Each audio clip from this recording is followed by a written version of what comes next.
खैर बहरहाल मैं बैटिंग पे गया दुआएं पढ़ के कि अल्लाह ही रहम करे, बस आज क्या होना है। मैं कुछ करता, मतलब मैं कैसे बताऊँ, मैं बैटिंग कर रहा हूँ, उस सामने से बस मैं बैट को उठाना भी चाहा, यकीन मानिए कोई मतलब बनाई फ़िल्म नहीं बता रहा। जिन लोगों ने मुनीस भाई को खेला है ना, उनको पता होगी ये बात। वो ओमान क्रिकेट टीम के काश वो लड़के भी इस वीडियो को देखें, मीन्स प्लेयर्स देखें, सॉरी, या जो लोग खेल रहे थे उनके साथ या खेलते हैं वो भी इसको सुने और वो कहेंगे हाँ ये सही बात है। अभी का नहीं पता, उस टाइम अभी भी ऐसे ही होगा, मुझे यकीन है अभी भी यही हाल होगा। तो भाई मैं बैट बस मैं यूँ, मैं तो खैर इतना बड़ा कोई प्लेयर नहीं हूँ, बट एज ए क्रिकेटर जितना मुझे पता था, मैं बैट को उठाता, जब बॉलर की हैंड को देखता, भाई बॉलर, पता चला बॉल तो निकल गई, बॉल कहाँ गई, एक बार निकल गई, मैं ऐसे खेल रहा हूँ, ऐसे पास से निकल, अरे भाई पहली गेंद में हमें हमारी औकात जिसको कहते हैं वो समझ में आ गई कि भाई ये आपके बस की नहीं है बात, ये बहुत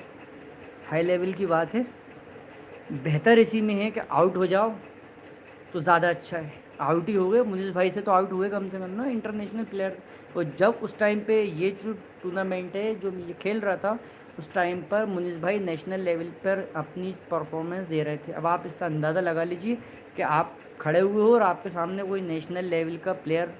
जो टीम में सिलेक्शन हो, मतलब ऐसा बस टूर्नामेंट्स हो रहा है, सिलेक्शन हो रहा है, आगे बढ़ रहा है, उस बंदे, मतलब ऐसे समझ लो आप खड़े हुए, आपके सामने मोहम्मद शामी या ज़हीर ख़ान या वक़ार यूनुस या शुएब अख्तर बाल डाल रहा हो और आप बस बिगनर हो या आप खेलते हो, बस खेलते हो आप क्रिकेट, तो आपका क्या हाल होगा भाई। अब आप समझ लो कि लेदर से आप खेल रहे हो, आपके सर पे हेलमेट भी नहीं है, तो यकीन मानिए कि अगर आप क्रिकेट जानते हो और इस तरह का कोई बॉलर है तो आपकी चड्डी गीली होना लाजमी है, ये सच है। तो भाई यहाँ चड्डी तो गीली नहीं हुई थी, बट बॉल का लग रहा था कि भाई बॉल ये पड़ गई कहीं पर भी तो हड्डी टूटेगी ही टूटेगी। बहरहाल एक बॉल निकली, दूसरी बॉल जैसे तैसे मैंने बैट को घुमाया तो एज लगी, इधर उधर बॉल गई, 2 रन लिए, मैं आया। फिर मेरी किस्मत में वही कि यार इन्हीं को मैं, मतलब इनका तो ओवर कैसे निकले, ये जाएं या मैं आउट हो जाऊं तो मेरी तो आफत टले और टीम गई भाड़ में, हारे जीते कुछ भी हो, मैं इनसे निजात पालूं, मैं कि यार मुनीस भाई को मैं नहीं खेल सकता। बहरहाल मुनीस भाई जो है, फिर उन्होंने जब बॉल करी, भाई मैं ऐसे देख रहा हूँ, मुझे लगा मुनीस भाई ने बॉल ही नहीं फेंकी, इधर देखा मैंने पीछे तो स्टम्प के 2 टुकड़े, अरे बाप रे भाई, ऐसा लग रहा था, यकीन मानो आप, मैंने 3 या 2 जितनी भी बॉलें खेली होंगी, ऐसा लग रहा था किसी ने गोली चलाई हो, जैसे गोली भी शायद दिख जाती होगी चलती हुई, यकीन मानो वो स्पीड थी। अब मैं आपको एक और किस्सा सुनाता हूँ, ये तो मेरा पर्सनल एक्सपीरियंस था, अब मैं सुनाता हूँ रियल किस्सा। मुनीस भाई का ये किस्सा पेपर में भी छपा है, टीवी पे भी आया, कई इंटरव्यूज़ में बोला है, वो कभी शायद किसी इंटरव्यू में मुनीस भाई कभी इस किस्से को, मेरी उनसे मुलाकात होगी, मैं कभी पॉडकास्ट करूँगा, इंटरव्यू करूँगा, ऑनलाइन लाइव जैसा भी होगा, मैं मुनीस भाई से ये बात करूँगा, आप लोग सुनना। मुनीस भाई ने बॉल फेंकी थी, मतलब बॉल डाल रहे थे कहीं पर, ये टूर्नामेंट था, ये ऐसा जो भी होता है, जाते हैं खेलने तो वहाँ मुलाकातें होती हैं प्लेयर से। तो मुनीस भाई ने जब बॉल फेंकी थी ना भाई, डाली थी ना, तो उस तरफ खेल रहा था Harbhajan Singh, Indian cricket player जो हैं, और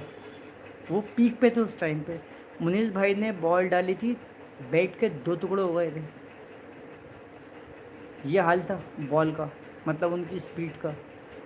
मुनीस भाई ने बॉल डाली सचिन तेंदुलकर को, वही मैं बता रहा हूँ कि पीछे प्लास्टर वाला जो कहानी मैंने सुनाई थी, अगर आप मेरा लाइव देख रहे हैं शुरू से तो आपको ये बात पता होगी कि जो पीछे बॉल होती है वहाँ जा, सचिन से ये बॉल, सचिन तेंदुलकर से ये बॉल बॉल नहीं उनकी जब मिस हुई ना तो वहाँ पड़ी। ऐसे ही किसी, मैं नाम भूल रहा हूँ, कोई पेड़ बना हुआ था, पेट पे पड़ी थी बॉल, मुनीस भाई की पैर की हड्डी टूट गई थी। आप कोई इंटरनेशनल प्लेयर जो होते हैं उनकी जो पैड होते हैं ना, उसके लेग्स के जो पैड होते हैं ना भाई, वो बहुत हार्ड होते हैं। जिन लोगों ने खेला हुआ है ना, मैंने खेला है, या जिन लोगों ने भी खेला हुआ है ना लेदर से, उनको पता होता है बहुत हार्ड होते हैं, ऐसे टूटते नहीं हैं। बॉल लगी थी, वो उनकी हड्डी टूट गई थी पैर की, वो नाम भूल रहा हूँ मैं, उनके पैर में लगी थी जाके।